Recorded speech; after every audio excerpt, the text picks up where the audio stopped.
اگلا سوال یہ ہے کہ محرم الحرام میں اہل تشیع کی جانب سے ماتم، جھولے، تابوت اور اس طرح کے جو افعال کیے جاتے ہیں، کیا یہ شرعی طور پہ درست ہیں؟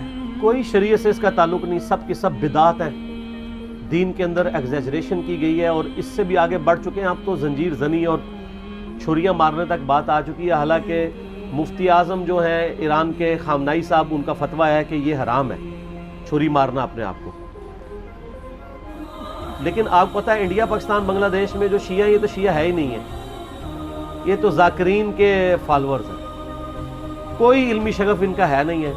انہوں نے رسومات کا نام جو ہے وہ اہل بیت اور مکتب اہل بیت اپنے آپ کو کہہ رہے ہیں۔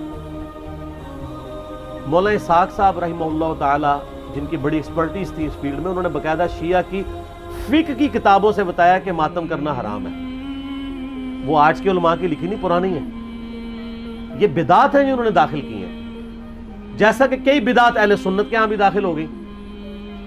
یکم محرم کا جلوس بھی تو بدعت ہے نا۔ اگر 10 محرم کا بدعت نکالا ہوا انہوں نے، پروگراموں کے میں خلاف نہیں ہوں، آپ کریں، سارے خلفائے راشدین کے پروگرام کریں، لیکن سڑکیں بلاک کر کے لوگوں کو تکلیف میں ڈالنا، مریض ہاسپٹل تک نہ پہنچ سکیں، بچے اسکولوں تک نہ پہنچ سکیں، اور اس طریقے سے یہ معاملات کو کرنا، یہ نہیں ہونا چاہیے۔ آپ کنٹرول انوائرمنٹ کے اندر کسی گراؤنڈ میں سرمنی کریں، کسی مسجد میں کریں، کسی امام بارگاہ میں کریں، ضرور کریں، لیکن یہ جو باقی جو چیزیں، یہ جھولے اور ذوالجناح کے جلوس نکالنا اور یہ پنجے اور اس کے نیچے سے گزرنا، اور پھر آج کل تو گھوڑوں کو دفنا بھی رہے ہیں، ٹھیک ہے، تو یہ سب کی سب بدعات ہیں دین میں داخل کی ہیں، اور اس کی وجہ سے شیعہ کی ان ایکٹیویٹیز نے یعنی مکتب اہل بیت کو نقصان پہنچایا ہے۔ بجائے کہ ان کی تعلیمات کو سامنے لایا جاتا ہے، ان لوگوں نے ان معاملات میں ڈالنا شروع کر دیا۔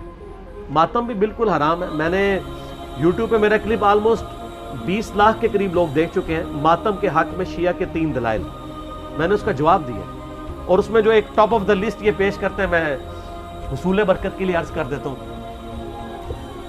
بلکہ میں اگلے دن ایک شیعہ عالم کو دیکھ رہا تھا، تو وہ دنیا ٹی وی پہ ایک پروگرام تھا، اس پہ بیٹھ کے وہ کہہ رہے تھے کہ جی پہلا ماتم تو سیدہ عائشہ نے کیا ہے، ٹھیک ہے، نام میں نہیں لیتا، آپ سب کو پتا ہے، کیونکہ نام والی پالیسی اب نہیں ہے۔ تو اب اس بیچارے کا بھی قصور نہیں ہے، اس نے اپنے بابوں سے ہی سنا ہوا ہے، اس نے مسند احمد خود کھول کے بھی نہیں کبھی دیکھی ہوگی، سنی انہوں نے نہیں کھولی بھی، تو اس بیچارے نے کہاں سے کھولنی ہے، جن کی اپنی کتاب ہے۔ ہم نے بہت پہلے ریکارڈنگ کرا دی کہ مسند احمد میں آگے الفاظ ہیں، سیدہ عائشہ کہتی ہیں، اتنا حصہ تو بخاری مسلم میں بھی موجود ہے کہ نبی علیہ السلام کی وفات میری گود میں ہوئی۔ تو سر اس سے سیدہ عائشہ کی یہ فضیلت تو ثابت ہوئی کہ اللہ تعالیٰ نے اپنے محبوب صلی اللہ علیہ وسلم کو سیدہ عائشہ کی گود میں وفات دی، تو یہ فضیلت بھی تو ثابت ہو رہی ہے نا، تو یہ بھی فضیلت پھر مانے نا۔ جیسا کہ اہل حدیث جب وہ موضوع پہ مسح، جرابوں کے مسح کی بات شروع کرتے ہیں تو کہتے ہیں وہ تو بخاری مسلم میں پگڑی پہ مسح کی بھی حدیث ہے، تو ہم کہتے ہیں اس سے صرف پگڑی کا مسح نہیں، پگڑی بھی تو ثابت ہو رہی ہے نا، لال رومال لاؤ تو پگڑی پاؤ۔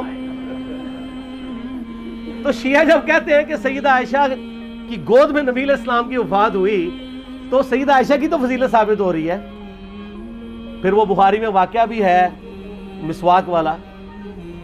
تو مسند احمد میں آگے الفاظ ہیں کہ سیدہ عائشہ کہتی ہیں جب نبی علیہ السلام کی وفات ہوئی تو میں نے آپ کا سر تکیے پہ رکھا اور باقی عورتوں کے ساتھ مل کے میں نے اپنے چہرے کو پیٹنا شروع کر دیا۔ وہ کہتے ہیں نہیں دیکھیں نہیں، یہ ماتم کا آغاز تو وہیں سے ہوا ہے، لیکن اس کے آگے الفاظ ہیں کہ یہ میری کم عمری اور ناسمجھی کا نتیجہ تھا۔ تو اگر یہ انہوں نے ثواب سمجھ کے کیا ہوتا تو کہتی کہ یہ میری میچیورٹی اور ثواب کے حصول کا ذریعہ تھا، تو سیدہ عائشہ کا رجوع ثابت ہے۔ یہاں پہ بھی ایک دفعہ جن دنوں میں ہم مناظرے وغیرہ کر لیا کرتے تھے، یعنی آج سے 10 سال پہلے کی بات کروں، تو ایک شیعہ ذاکر آئے تو وہ بھی کتاب اٹھا کے اپنی لے آئے کہ جی یہ سیدہ عائشہ نے، میں نے کہا یار تمہیں بھی دھوکہ دیا کہ ہم مسند احمد کھول کے آپ کو دکھاتے ہیں، یہ تو ہمارے حق میں دلیل ہے، تو یہ آدھی روایتیں بیان کرتے ہیں۔ تو سیدہ عائشہ کا کوئی ماتم ثابت نہیں۔ دوسری دلیل یہ وہ قرآن پاک سے لیتے ہیں کہ جب فرشتوں نے آگے بشارت دی سیدنا ابراہیم کی جو پہلی بیوی تھی سارہ کہ ان کے ہاں بھی اب اولاد ہوگی، تو انہوں نے حیرانگی میں اپنا چہرہ پیٹا تھا، جیسے عورتیں کہتی ہائے اب بڑھاپے میں ایک 80-90 سال کی بوڑھیا پریگننٹ ہو جائے تو وہ تو پریشان ہی ہوگی نا. یہ انہوں نے یہ تو نہیں تھا کہ ہر سال وہ چہرہ پیٹنا شروع کر دیتی, ایک واقعہ تھا اور اسے ماتم کا ثبوت نکال لیتے ہیں. یعنی کوئی بات دیکھا کرے, اس طرح چیزوں کا ثبوت نہیں نکلتا. اور تیسرا وہ کہتے ہیں ویسے کرنی نے دانت توڑ دیے تھے. دیکھیں اس میں تو میں نے اتنی بڑی ان کو پھکی دی ہے کہ وہ تو قیامت تک بھی ڈکار آتے رہیں گے اس کے. ہاں میں نے بتایا کہ بخاری مسلم دونوں میں موجود ہے کہ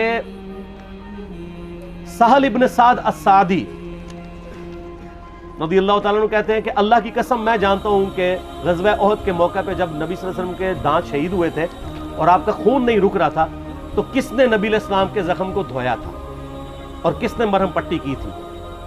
تو انہوں نے بتایا کہ ڈھال میں سیدنا علی جو ہے پانی لے کر آئے اور ڈھال کو الٹا کریں تو پیالہ بن جاتی ہے. تو سیدہ فاطمہ اس زخم کو دھوتی تھی اور جب خون نہیں رک رہا تھا تو سیدہ فاطمہ نے ایک کاٹن کا کپڑا جلا کے اس کی راکھ رکھی تو خون رک گیا.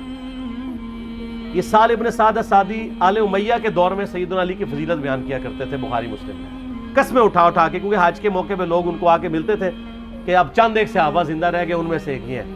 تو وہ پھر آل امیہ کے دور میں مولا علی کے فضائل بیان کرتے تھے. تو میں نے یہ پھکی دی ہے کہ جس شخصیت کے سامنے دانت شہید ہوئے ہیں اس نے تو اپنے دانت نہیں توڑے. زیادہ افیکٹ تو اس بندے پہ ہو جس نے اپنی آنکھوں کے سامنے مرہم پٹی کی, یعنی سیدنا علی اور سیدہ فاطمہ, انہوں نے دانت توڑے ہیں دونوں نے کیا. تو کیا اویسے کرنی کو آپ ان سے بڑا عاشق رسول کہیں گے؟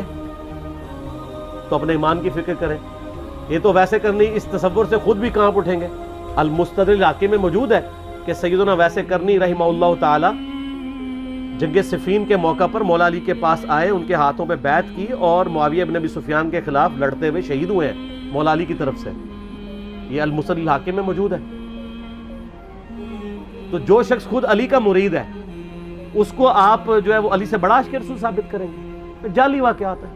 صوفیاء نے پھیلائے, شیعہ نے بھی ہاتھوں ہاتھ لے لیے.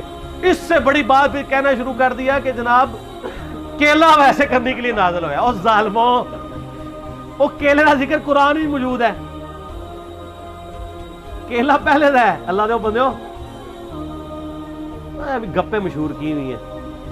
اور لوگ آج کل وہ کہتے ہیں دانتوں میں درد ہو تو آپ ویسے کرنی کہ 2 نفل پڑھ لیں, یہ کر لیں. سر دانتوں میں درد ہو تو کسی ڈینٹسٹ کے پاس جائیں.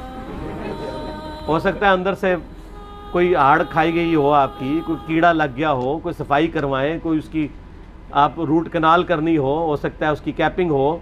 ٹھیک ہے, یہ اس طرح کی کہانیاں نہ کرایا کریں. ہاں مسواک بھی کریں, وہ تو کرنی چاہیے جی, اس کی تو تاکید ہے. ٹوتھ برش بھی کرنا چاہیے. ٹھیک ہو گیا, صحیح ہے جی. اس سے یہ پوچھنا تھا کہ ویسے کرنے کی سنت پہ عمل کرتے ہوئے دانت بھی موجود ہیں, کیلے بھی موجود ہیں.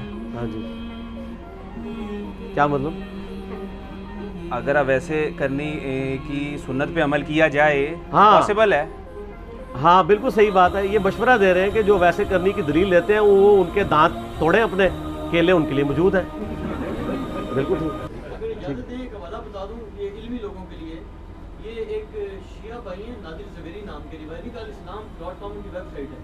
انہوں نے اس پہ پورا آرٹیکل دیا ہے جس میں انہوں نے ثابت کیا کہ شیعوں کے پاس کچھ بھی نہیں اس معاملے میں, سارا صوفیوں سے لیا. ہاں لیکن شیعہ اس کو مانتے نہیں ہے نا, اس لیے ان کا حوالہ ہم کوٹ نہیں کر سکتے.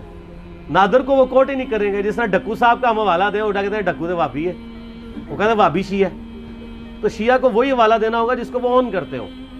جس طرح میں نے خامنائی صاحب کا کیا, ان کو وہ اون کرتے ہیں نا. اس طرح کا تو جو بھی بات کرے گا اس کو تو نکال کے پرے مارتے ہیں. جیسے اب اہل حدیث کو مولانا اسحاق صاحب کا حوالہ تو نہیں دیا جا سکتا, کیسے دیں؟ وہ انہوں نے نکال دیا ہوا ہے. ٹھیک ہو گیا.